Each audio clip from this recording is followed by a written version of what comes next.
Assalamualaikum warahmatullahi wabarakatuh. Saya Rara Wulandari akan menjelaskan materi tentang desentralisasi. Yang pertama yaitu pengertian desentralisasi. Desentralisasi adalah praktik pendelegasian wewenang pengambilan keputusan kepada pihak yang lebih rendah. Selanjutnya materi kedua yaitu alasan-alasan digunakannya desentralisasi. Yang pertama yaitu mengumpulkan dan menggunakan informasi lokal. Yang kedua, meningkatkan daya saing. Yang ketiga, memfokuskan manajemen pusat. Dan yang keempat yaitu melatih dan memotivasi para manajer. Selanjutnya yaitu kelebihan-kelebihan menggunakan desentralisasi. Yang pertama yaitu manajer tingkat puncak hanya fokus kepada strategi tetapi tidak fokus kepada masalah harian. Yang kedua yaitu kebebasan manajer tingkat lebih bawah dalam pengambilan keputusan.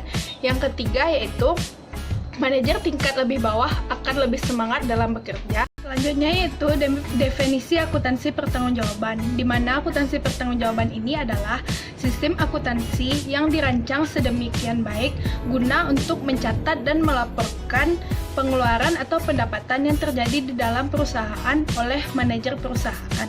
Baiklah, saya Hanifah Sabrina. Saya akan menjelaskan tentang pusat pertanggungjawaban. Ada 4. Yang pertama yaitu pusat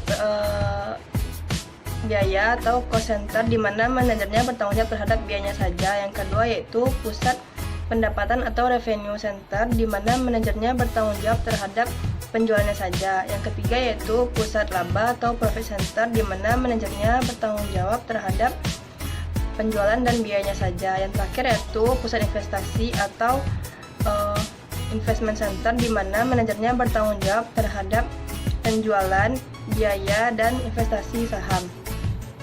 Baiklah, saya akan menjelaskan tentang penilaian persediaan variable costing dan full costing. Yang pertama, variable costing adalah metode penentuan harga pokok yang memasukkan komponen biaya produksi yang bersifat variabel sebagai biaya unit produksi yang meliputi biaya bahan baku, biaya tenaga kerja langsung, dan biaya overhead pabrik. Yang kedua yaitu metode full costing adalah metode penentuan harga pokok produk yang meliputi semua yang dibebankan dalam produksi, baik yang bersifat tetap maupun variabel produk. Baiklah, saya Dilvi Sahira akan menjelaskan tentang hubungan antara produksi, penjualan, laba dengan pendekatan full costing dan variable costing. Harga pokok produksi atau biaya produksi adalah sebagian atau keseluruhan faktor produksi yang dikorbankan dalam proses produksi untuk menghasilkan suatu produk barang. Dalam rencana kegiatan perusahaan, jumlah biaya produksi biasanya dihitung berdasarkan jumlah barang yang sudah siap jual. Penjualan di sini merupakan bagian dari manajemen pemasaran. Penjualan seringkali diartikan sebagai kegiatan menawarkan produk, baik barang dan jasa yang menghasilkan laba. Laba di dalam akuntansi didefinisikan sebagai selisih antara harga perolehan dengan biaya produksi. Dalam penetapan biaya produksi digunakan 2 metode, yaitu metode full costing dan metode variable costing. Kedua metode ini memiliki peruntukannya masing-masing dan cara perhitungan yang berbeda. Kedua metode ini sangat berpengaruh dalam laporan keuangan, khususnya laporan laba rugi. Selanjutnya saya akan membahas tentang perbedaan metode variable costing dengan metode full costing. Perbedaan kedua metode ini terletak pada tujuan utamanya, yaitu tujuan utama variable costing itu untuk pelaporan internal, sedangkan metode full costing untuk pelaporan internal. Baiklah, saya akan membahas yang pertama, pembedanya yaitu perhitungan harga pokok produksi yang berbeda. Kalau dalam metode variable costing itu mengikut sertakan beban overhead pabrik variabel, sedangkan untuk metode full costing itu mengikut sertakan beban overhead pabrik variabel dan tetap. Yang kedua itu pelaporan pada laporan laba rugi. Pada metode variable costing, produk terjual atau tidak tetap dilaporkan, sedangkan pada metode full costing itu hanya barang yang terjual saja.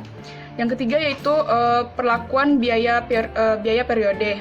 Kalau dalam metode variable costing itu biaya periode dibebankan dalam produksi, sedangkan dalam metode full costing biaya periode dianggap sebagai biaya yang tidak berhubungan dengan biaya produksi, namun tetap mengurangi laba perusahaan. Perkenalkan, nama saya Muhammad Muhammad Rizky dari kelas 2 Aritmatika Akuntansi dari kelompok 5. Baik, di sini saya akan menjelaskan materi tentang perbedaan variable costing dan full costing. pertama yaitu dari segi perhitungan harga pokok produksi yang berbeda. Pada variable costing mengikut sertakan biaya overhead pabrik variabel, dan pada full costing mengikut sertakan biaya overhead pabrik tetap dan variabel. Selanjutnya pada pelaporan laba rugi. Pada pelaporan laba rugi, variable costing produknya terjual atau tidak dilaporkan. Pada full costing hanya produk terjual yang dilaporkan. Dan yang ketiga itu pada perlakuan biaya produksi. Kalau biaya variabel, biaya periode dibebankan dalam produksi. Sedangkan yang full costing, biaya periode dianggap sebagai biaya yang tidak berhubungan dengan biaya produksi, namun tetap mengurangi laba perusahaan. Selanjutnya materi tentang laporan laba rugi pendekatan full costing. Pada pendekatan full costing ini, hasil penjualan nanti dikurangi dengan harga pokok penjualan akan mendapatkan laba kotor, terus dikurangi dengan biaya pemasaran dan biaya administrasi umum. Lalu laba kotor tersebut dikurangi dengan biaya akan mendapatkan laba bersih. Laporan laba rugi dengan pendekatan variable costing. Hasil penjualan dikurangi dengan biaya variabel dan biaya tetap. Biaya variabel antara lain harga pokok penjualan, biaya pemasaran variabel, dan biaya administrasi umum. Sedangkan biaya tetapnya antara lain biaya overhead pabrik tetap, biaya pemasaran tetap, dan biaya administrasi umum tetap. Jadi hasil penjualan dikurangi dengan biaya variabel dan biaya tetap, maka akan mendapatkan laba bersih. Jadi di sini dapat disimpulkan perbedaan laporan laba rugi pendekatan full costing dengan variable costing terletak pada harga pokok penjualan. Kalau harga pokok penjualan pada variable costing letaknya pada biaya variabel, dan juga di pendekatan variable costing terdapat pengurangan biaya tetap dan biaya variabel. Sedangkan untuk pendekatan full costing harga pokok penjualannya dipisah dan biaya pemasaran dan biaya administrasinya juga terpisah.